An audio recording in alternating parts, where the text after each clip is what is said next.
Beginning, the planet of silence. My name is Jonas Cade, a deep space explorer and occasional salvage operator. I've seen worlds that defy imagination, but nothing prepared me for Elysera Prime. I was sent to survey the planet after an unregistered distress beacon appeared on the fringe of explored space. The readings were odd, civilization-level structures, but no radio signals, no signs of life beyond the faint energy hums of automated systems.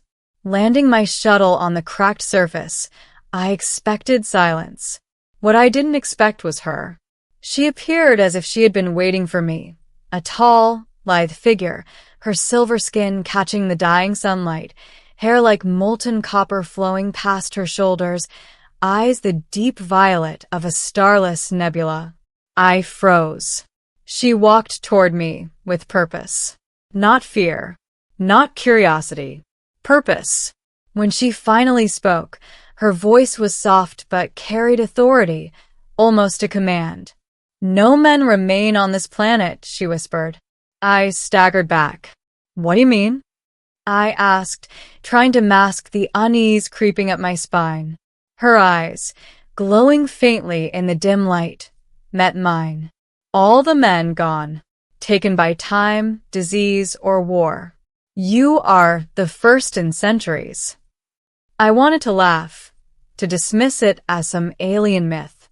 But the emptiness surrounding us told a different story. Towers rose in jagged lines, streets empty, wind whistling through abandoned marketplaces. Automated systems hummed like ghosts. She gestured for me to follow. "Come," she said. "If you wish to survive here, you must understand." Her name was Liara, and I was about to find out that survival was the least of what I would need. The truth of the planet. Liara led me through the ruins, explaining as we walked. "The planet was once a thriving hub," she said. "Men, women, and other species coexisted. But a plague emerged, engineered, perhaps, or natural. It targeted males specifically. Within decades, none remained." I shivered. The thought of being the last man on a planet, alone, vulnerable, was more terrifying than any void of space I'd navigated. "But why are you here?" I asked. "I am of the Velithians," she replied, "a species that protects balance across worlds. I was sent to observe what remained and to guide any survivor, if there is one." I tried to make sense of it. "So, you're saying I'm the last man here?" She nodded. "Among your kind, yes." I felt the weight of it. Humanity, or at least males of my species, were extinct here, and I had just stumbled into this truth. Then her tone softened. "But your presence changes things. You are unexpected, valuable, important." Her words carried a double meaning, and I felt the pull of both fear and curiosity. The alien woman who chose me. Liara led me to a structure that resembled a palace, though crumbling. Inside, technology hummed in harmony with natural growths of the planet, trees sprouting through floors, vines crawling across walls. She gestured for me to sit. "You must rest," she said. "The energy here drains newcomers." I obeyed, but my gaze kept returning to her. There was an intelligence in her eyes, a sharpness in her movement, and a strange warmth despite the alien aura. "You are different," she murmured. "Most men would panic, flee, or die here. You adapt." Her hand brushed mine as she adjusted a panel, and a shock ran through me. I realized then that I hadn't seen another living human touch another human in months. "I don't understand," I said. "You will," she whispered. "And when you do, your choice will matter." Her words hinted at something deeper than mere survival. Something more personal. The trials of survival. Over the next days, Liara taught me how to navigate Elysera Prime.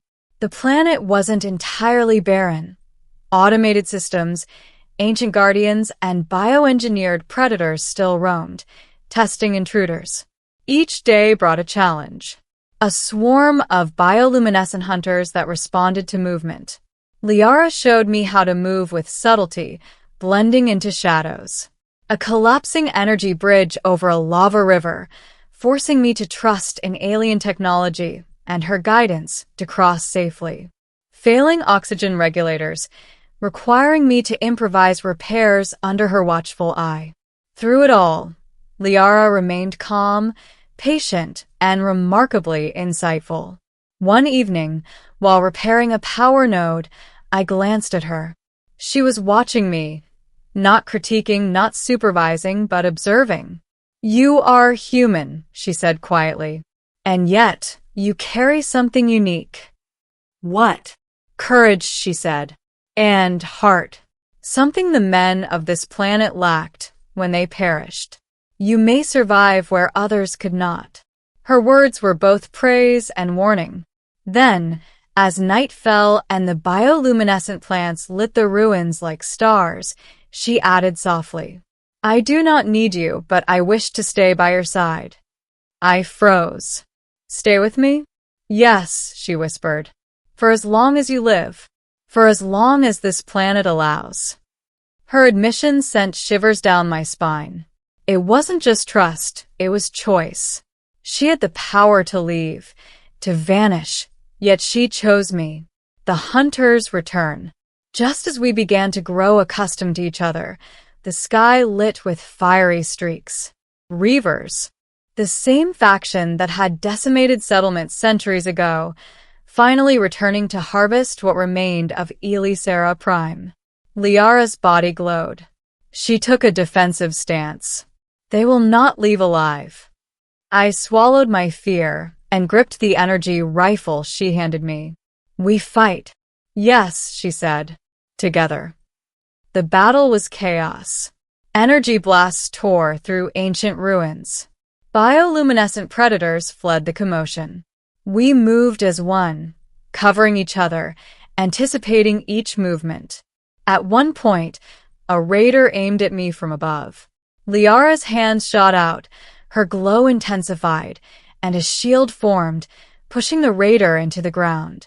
She then grabbed my arm, pulling me forward as a second wave approached. Hours passed like minutes. By the time the battle ended, the attackers lay incapacitated, and the planet fell silent once more. I looked at her, breathless. "You saved me." "We saved each other," she corrected. Her glowing eyes met mine, and in that moment, I realized I was no longer a visitor or a survivor. I was tethered to her, and she to me. The revelation. Days later, in the calm after the storm, Liara spoke again. "You know now why you were chosen," she said. "Not merely as a survivor, but as a partner." I frowned. "Partner?" "In our culture," she explained, "bonding is sacred. Only those who face the trials of the planet together, only those who survive together, may form a union." I swallowed hard. The weight of her gaze was heavy, demanding honesty. "Liara, you're saying what?" "That I am yours if you wish it, and that you are mine," she said. Her hand brushed mine again. Warmth. Light. Life. "And this is forever?" I asked. "Forever," she whispered. I couldn't deny it. I didn't want to. Every trial, every danger, every shared glance had bound me to her. Ending, choice, and union. The final night on Elisera Prime, we stood atop a cliff overlooking the planet's glowing plains. Bioluminescent flora stretched for miles. Stars reflected off her shimmering skin. Liara turned to me. "Jonas, Cade, will you accept this union?" I looked at her, the woman who had saved me, who had taught me the value of courage, who had chosen to remain by my side despite having every right to leave. "Yes," I said, my voice firm. "Yes, I accept." Her violet eyes glimmered with light. "Then it is done." She raised her hands, and a radiant energy enveloped us, weaving a bond one could feel in my bones. I had no idea how it worked scientifically, or if it even mattered. It was more than energy, more than biology. It was choice. Trust. Love. We stood together as dawn broke across Elisera Prime. The planet was empty, silent, and broken. Yet in that emptiness, we found our world, a universe where two beings from different stars could create something eternal. No men remained on this planet except me, and no woman had ever meant so much except Liara. As she whispered, "Together," I knew that whatever dangers awaited, whatever darkness still lingered across the galaxy, we would face it as one. And for the first time in my life, I felt truly alive.